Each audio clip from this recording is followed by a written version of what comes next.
દિવસે ને દિવસે હવે ચોરીના કિસ્સાઓ પણ વધી રહ્યા છે અને ચોરનો ત્રાસ આતંક તે પણ વધી રહ્યો છે. ફરી એકવાર ગરફોડ ચોરીનો એક કિસ્સો પ્રકાશિત થયો છે. શહેરના અકોટા વિસ્તારમાં ચોરી કરવામાં આવી છે.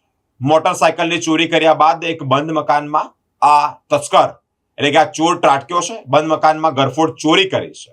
આ ચોરને વડોદરા શહેર ક્રાઇમ બ્રાન્ચે ઝડપી પાડ્યો છે. તેનું નામ બાદલસિંહ તાંગ છે.